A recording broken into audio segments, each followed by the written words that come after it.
Welcome back. We hope you are doing well, and we are glad you are here. Today, we're doing a deep dive into a really pivotal moment, the 9/11 Pentagon attack. We'll be exploring how the lessons learned back then, in terms of resilience and reform, are still shaping decisions almost 25 years later, right up into 2025. Exactly.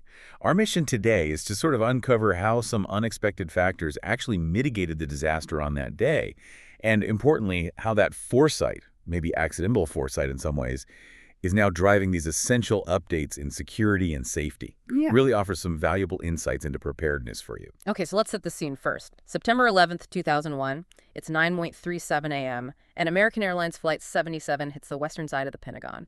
And crucially, this wasn't like that accidental crash back in 1945. This was intentional, a deliberate attack. Right. And here's where it gets, well, really interesting. The plane, almost by chance, hit Wedge 1. What's fascinating is that this was the only part of the Pentagon that had just undergone this huge multi-year renovation. And these weren't just, putting up new drywall or paint. We're talking deep structural upgrades. Reinforced steel beams, Kevlar mesh integrated into the walls, blast-resistant windows, stuff designed specifically to withstand a major impact like a bomb blast or, tragically, a plane. So the building gets hit by this massive airliner, but these features, what did they actually do in that moment? What was the effect?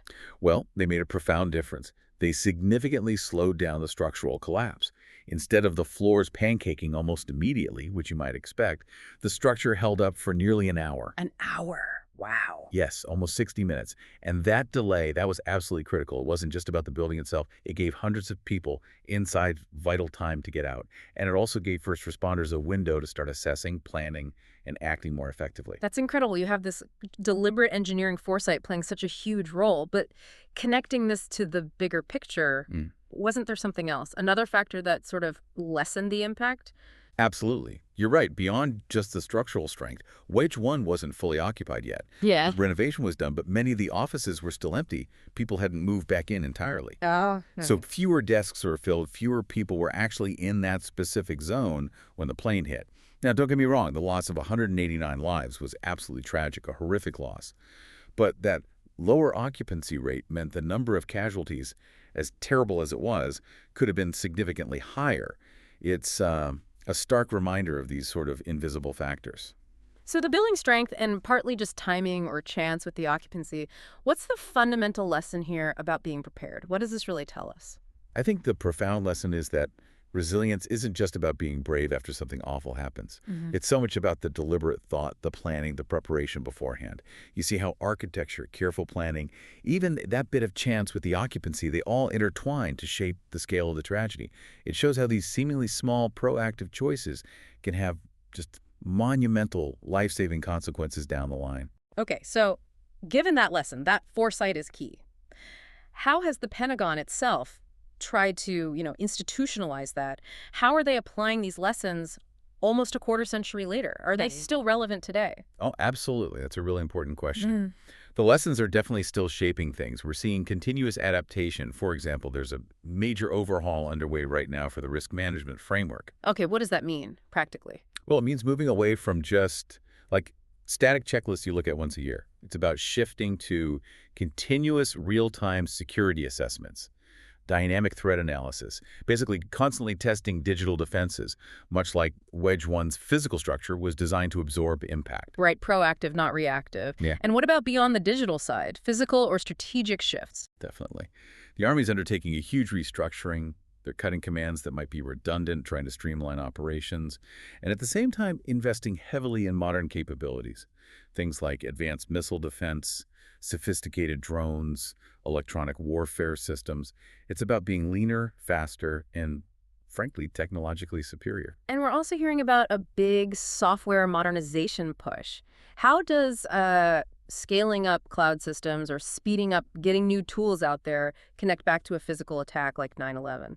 Well, it's really about agility and ensuring information flows where it needs to, securely and quickly.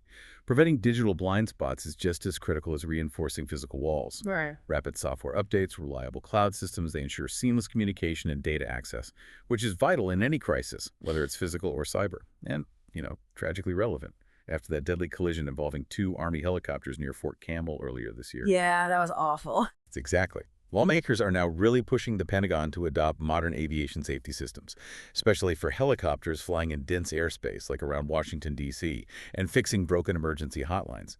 These aren't just abstract reforms on paper. They are direct efforts to plug known gaps, prevent systemic blind spots, and keep people safe. It echoes that same kind of foresight needed back in 2001 with Wedge 1. It really stands out how these aren't just, bureaucratic changes. They feel like concrete efforts directly tied back to the hard lessons learned that day, moving beyond just reacting. Precisely. It's about embedding resilience at every single layer. The physical structure, the digital networks, the operational protocols, the safety systems, everything. So maybe for you listening today, the question is, where in your own world, your systems, your planning, your organization, where might those Wedge 1 opportunities be hiding? Those chances for deliberate preparation that could shape future outcomes. It's just a powerful reminder, isn't it? That preparation isn't a one-off task. It's a continuous, evolving responsibility.